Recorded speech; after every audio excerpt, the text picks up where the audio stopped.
평안하셨습니까? 11월 29일 월요일 새벽 말씀을 올려드리겠습니다. 하나님의 말씀은 마태복음 16장 22절에서 24절입니다. 베드로가 예수를 붙들고 항변하여 이르되 주여 그리 마옵소서. 이 일이 결코 주께 미치지 아니하리이다. 예수께서 돌이키시며 베드로에게 이르시되 사탄아 내 뒤로 물러가라. 너는 나를 넘어지게 하는 자로다. 내가 하나님의 일을 생각지 아니하고 도리어 사람의 일을 생각하는도다 하시고. 아멘. 예수님께서 제자들을 향해서 자신이 예루살렘에 올라가서 장로들과 대제사장들과 서기관들에게 많은 고난을 받고 죽임을 당하는 사실을 말씀을 하셨습니다. 그리고 제3일에 살아나야 할 것까지도 제자들에게 말씀하셨습니다. 자, 이때에 베드로가 갑자기 예수님을 붙들고 그리 마옵소서. 이 일이 결코 주께 미치지 아니하리다. 자, 베드로가 왜 어떤 동기에서 이런 말을 했을까요? 한마디로 예수님은 십자가에 달려서 오진 고난을 당하시고 죽으실 것을 말씀하셨을 때 베드로는 인간적인 그러한 사적인 감정에 치우쳐서 예수님을 그 고난에 그 고통 속에 들어가지 못하도록 막았던 것입니다. 자,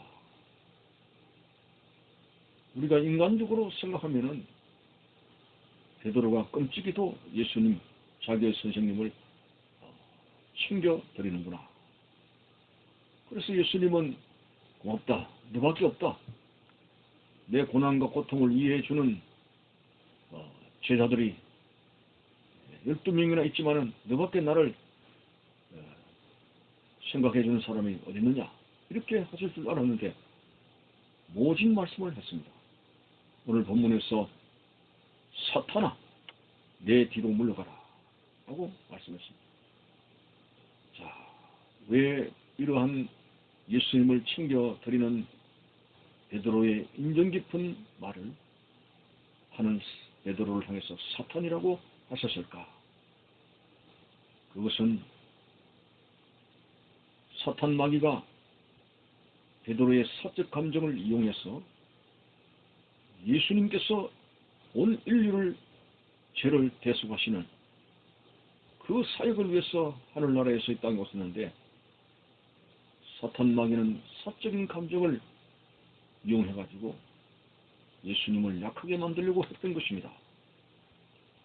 그래서 예수님은 그런 사적인 감정에 치우치지 아니하시고 바로 베드로를 향해서 사탄아 물러가라고 꾸짖게 되었습니다. 참으로 이 사도 베드로는 예수님에 대해서 인간적인 감정을 가지고 한때 외웠습니다. 그래서 주님이 오실 때 그 수제자 베드로, 열정적으로 어느 제자보다 따를 수 없는 열정적인 그 주님의 제자 베드로가 이렇게 자기 딴에는 열심을 가지고 예수님을 사랑하는 그런 마음을 가지고 그런 말을 했습니다만 주님이 오실 때 그것은 주님을 위한 것이 아니라 주님의 사역을 망치게 하는 사탄의 역사라고 하는 사실이 밝혀졌습니다. 이러한 베드로가 한때는 주는 그리스도시요 살아계신 하나님의 아들입니다. 신앙 고백을 하게 되었을 때 베드로야,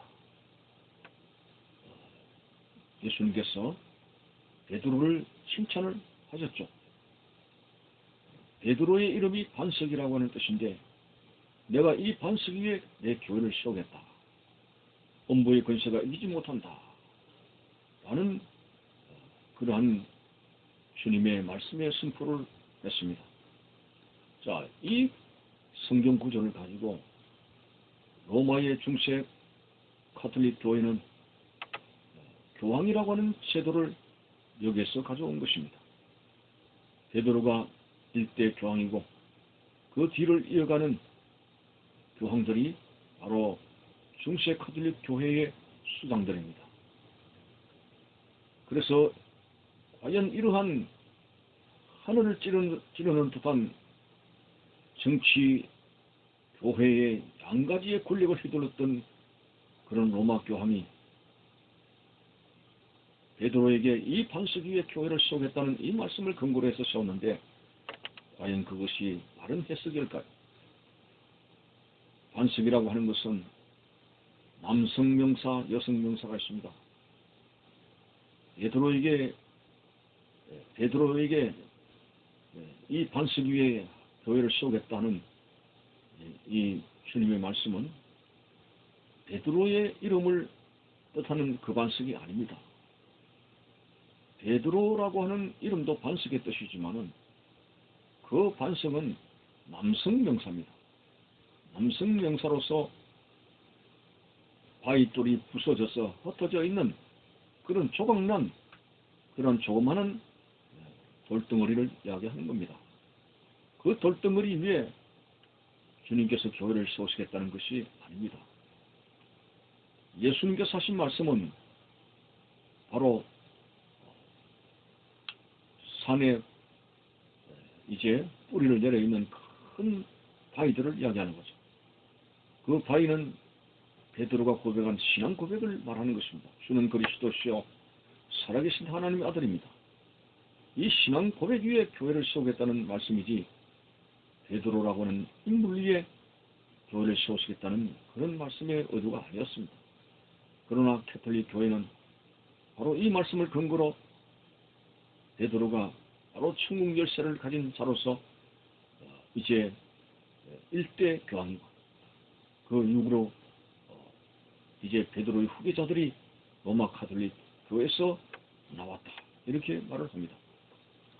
오늘 여러분 만일 베드로에게 교회를 세웠다 하면은 그는 완벽한 하나님의 사람이 되어져야 됩니다. 정말 죄가 없는 그러한 의로운 자로서 그의 모든 것이 갖추어져야 됩니다. 그렇지만 주는 그리스도시요 하면서 신앙 고백을 해서 주님으로부터 칭찬을 들었는데 오늘 본문에서 얼마의 시간이 가지 않았습니다. 예수님은 베드로에게 사탄이라고 하였습니다. 자, 어느 때는 칭찬을 받는 베드로였지만은 어느 때는 또 사단의 노릇을 한 이렇게 변화가 무상한 그런 베드로를 향해서 과연 예수님께서 교회를 세운다고 하셨을까요? 베드로는 심히 불완전함이 짝이 없고 죄를 짓는 생활에서 벗어날 수 없고 사탄이 되었다가 또 제자가 되었다가 이런 왔다 갔다의 그런 사람에게 어떻게 주님께서 교회를 세운다는 말입니까? 분명히 오늘 이 예수님께서 교회를 세우시겠다는 말은 여러 설이 있지만은 가장 유력한 것은 주는 그리스도시요 살아계신 하나님의 아들입니다. 이 신앙 고백 위에 교회를 세운 것입니다. 에클레시아라고 하는 교회는 바로 예수 그리스도를 구주로 고백하는 사람들의 모임입니다. 그러한 교회 자체가 바로 구원과 직관이 되어졌고 바로 구원받는 하나님의 백성들의 모임이라고 우리는 교회를 정리할 수가 있습니다. 오늘 이 본문 말씀에서 우리가 생각할 수 있는 것은 사람은 때로는 주를 위해서 목숨을 바치겠다고 하는 열정이 왜 안 생기겠습니까? 주님 말씀을 통해서 은혜 받고 감동을 받고 그렇게 또 결단이 되어지게 되고 그러한 긍정적인 그런 양상이 있는가 하면은 또 사람은 때때로 어둠의 근처에 붙잡혀가지고 말씀을 떠나 생각하고 말씀을 떠나서 행동하고 말씀을 불순종하는 그러한 죄에 스며드는 그런 삶을 살아가는 이중적인 생활을 하고 있습니다. 그러므로 오늘 인간은 절대로 인간 자신을 의지해서는 안 됩니다. 그 열정 때문에 자신은 뭔가 주님을 위해서 할 수 있는 것처럼 보였습니다. 베드로에게도 그렇습니다. 주님을 위해서 내가 목숨까지도 바치겠습니다. 호언장담했지만은 그는 또 얼마 못 가서 예수님을 3번이나 모른다고 부인하는 왔다 갔다의 그러한 그의 삶을 보게 됩니다. 참으로 우리 자신도 절대로 사람을 의지해서는 안 된다는 이 중요한 메시지를 받게 됩니다. 내 자신도 나를 의지해서는 안 된다. 오늘 우리가 살아가면서 신앙생활하면서 다른 사람의 거짓말과 다른 사람의 어떤 말에 쏟기보다도 우리는 뒤로 돌이켜보니까 내 자신에게 내가 가장 많이 쏘았다고 하는 사실을 발견하게 됩니다. 여러분, 오늘 이 말씀 속에서 절대로 사람을 의지하지 아니하고 우리는 내 자신을 의지하지 아니하고 모든 삶의 자리에서부터 하나님을 의지하는 그 믿음을 가져야 사단을 이기고 승리한다는 것입니다. 여러분, 하나님을 의지한다는 구체적인 표현이 뭡니까? 기도하며 살아가는 겁니다. 성령을 의지하는 겁니다. 말씀을 붙드는 것입니다. 그렇게 되어질 때 우리는 참으로 하나님의 말씀 가운데 바르게 살아갈 수 있는 능력을 받고 넘어지지 아니하는 생활을 할 수가 있습니다. 절대로 여러분 사람을 의지하지 마십시오. 하나님을 바라보고 주님을 바라보는 그런 견고한 믿음에 가질 자세를 가지고 살아가는 우리의 모습들이 되시기를 바라는 것입니다. 감사합니다.